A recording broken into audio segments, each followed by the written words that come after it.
looks good, right? Come on. Jesus. Anyway. Guys, there's some crazy stuff happening right now. I've been reading about NASA lately. They're building the ship to go to Mars, man. It's going to be awesome. I can't wait. Like, here's the thing. I so badly want us to colonize other planets, not for anything practical. I just want to see sports in space. Think about it. Less gravity makes everything more interesting. Basketball, everyone can dunk. From like half court. It's going to be amazing. You imagine watching baseball, they're like, oh, the wind-up, bend the pitch. He got a hold of that one. It has reached escape velocity. Yes, it's in orbit. Sure hope it doesn't take out the satellite carrying the feed of the game to you folks at home.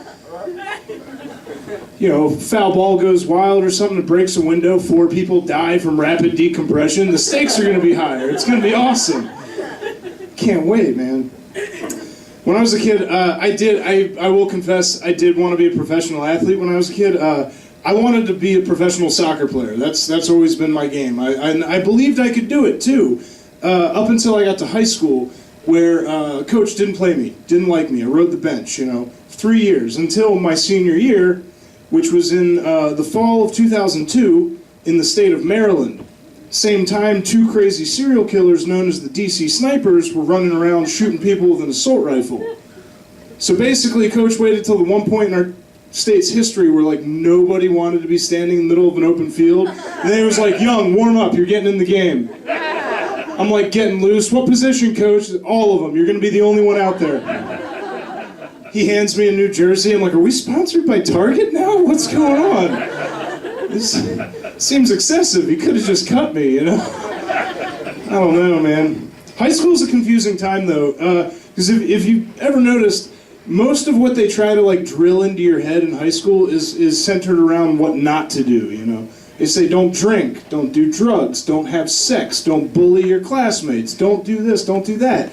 And then you go down the hall to your English class where they tell you to read books that say to do all of those things. They're like, here, read The Great Gatsby. It's a book about a bootlegger who throws wild parties and tries to screw another guy's wife.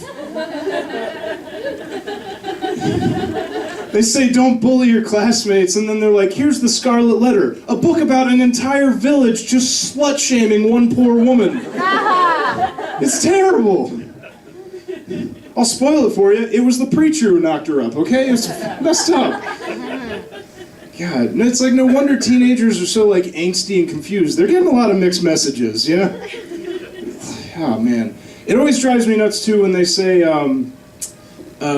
don't drink, like alcohol can ruin your life. It's like, I drink, doing fine, relatively, but anybody who says alcohol can ruin your life has clearly like never read history, because when you look at it, a lot of amazing people have done some pretty incredible stuff while being raging alcoholics. You got Buzz Aldrin, Winston Churchill, Ulysses S. Grant, Edgar Allan Poe, Ernest Hemingway, Charles Dickens, Benjamin Franklin, Babe Ruth and Mickey Mantle, Ludwig von Beethoven, Pablo Picasso, all of them crazy drunks.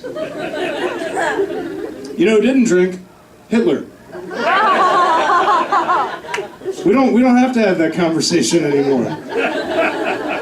God. It's crazy to think we actually had prohibition in this country at one point. I watched a documentary on it, creatively called Prohibition.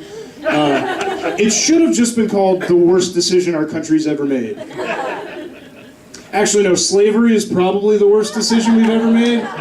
Prohibition's a close second, It's just nuts. And the fact, they had statistics in that documentary where they said in the year 1830, the average American above the age of 15, not 18, not 21, above the age of 15, drank 80 bottles of whiskey a year.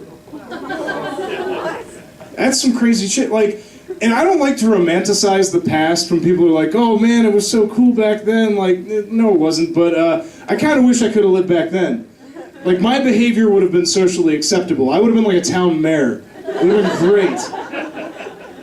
Anyway, though, I digress. The one thing they tell you that you should do in high school is stay in school, go to college. Stay in school, go to college. if I ever have kids, I can't in right mind tell them to do that either, because if I'm like, son, you gotta get good grades, you gotta go to school. He's like, but Dad, it's because of your student loans and your bad credit that we don't own the house that we live in. Well, you got me there, son, go get a job. Anyway. No, it's crazy too. My little sister, she called me up, she was like, yeah, I got great news, I got into grad school. And I was like, oh, Sammy, that's great, congratulations, I'm proud of you. And then after I thought about it for a second, I was like, no, don't do it. That's stupid. You don't want to do that. And she was like, why? Here's the thing. My little sister went to school on a full ride athletic scholarship. She came out not owing a dime to anybody, and now they're just sucking her back in.